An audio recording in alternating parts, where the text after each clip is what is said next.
Barangay Ginebra Chris News sa mga bro, balak kunin sa free agency at Tony Bishop gustong patunayan sa lahat. Yan mga bro, pagkatapos mong ilike ang ating video, mag-subscribe na rin kung bago ka pa lang sa ating channel at i-click ang notification bell para lagi kang updated sa ating mga sports balita.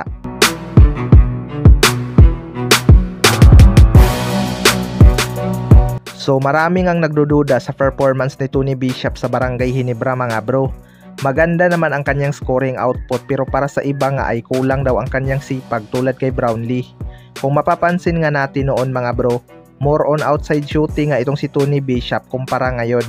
Dahil sa kanyang height advantage, mas sinasanay nga siya ni Coach Timcon sa ilalim upang madomina nila ang rebounds. May shooting naman itong si Tony Bishop sa labas pero madala nga itong tumira kumpara noon. Pero gusto ngang patunayan ni Tony Bishop mga bro na kaya niyang makatulong sa Barangay Ginebra. Hindi man ganun ka-explosive tulad ni Justin Brownlee, malaking bagay na nga ang kanyang double-double na average. Maraming ang locals ang nakaka-double digit sa scoring ng Barangay Ginebra, kaya hindi ito ganun ka-big deal para sa kanila. Ayaw din ni Coach Timcon na pagkumparahin ang dalawang yan dahil magkaiba nga sila ng playing style at tagal ng laro sa ating liga. 7 years na nga itong si Justin Brownlee sa PBA, habang pangalawang bisis pa lang ni Tony Bishop ngayong conference. Sa kabilang banda naman mga bro, Chris News ang balak kunin ng Barangay Ginebra sa free agency. Isa nga sa mga pinakamainit ngayon na inaabangan ay kung pipirma ng extension itong si Chris Newsome sa Meralco Bolts o mag-i-explore sa free agency.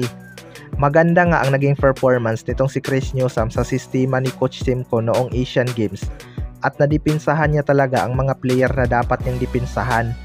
Kaya naging biro nga ni Ricky Vargas sa naging press conference nila ay baka lilipat ng SMC itong si Chris Newsome. Pero parang magkatotoo na nga ito mga bro kapag naging free agent ito dahil balak nga daw itong kunin ng Barangay Ginebra. Kung mangyari man yan mga bro, napakasulit nga ng 2015 drafted trio sa Barangay Ginebra. Kung matatandaan natin, nakuha nga ng Barangay Ginebra ang 3rd overall pick noong 2015 na si Maverick Ahanmisi. Ito ngang si Chris Newsome ay 4th overall pick noong 2015 na sinundan ni Scottie Thompson bilang 5th overall pick.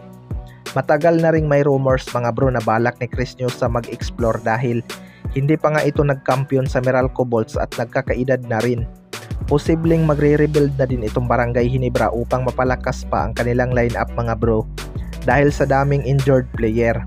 Panigurado marami na namang fans ang magagalit sa Barangay Ginebra kapag nakuha nila si Chris Newsome sa free agency. Hindi naman yan nila kasalanan kung magpalakas sila dahil lahat naman ng team ay pwedeng magpalakas. Diba? Kayo mga bro, ano masasabi nyo tungkol dito?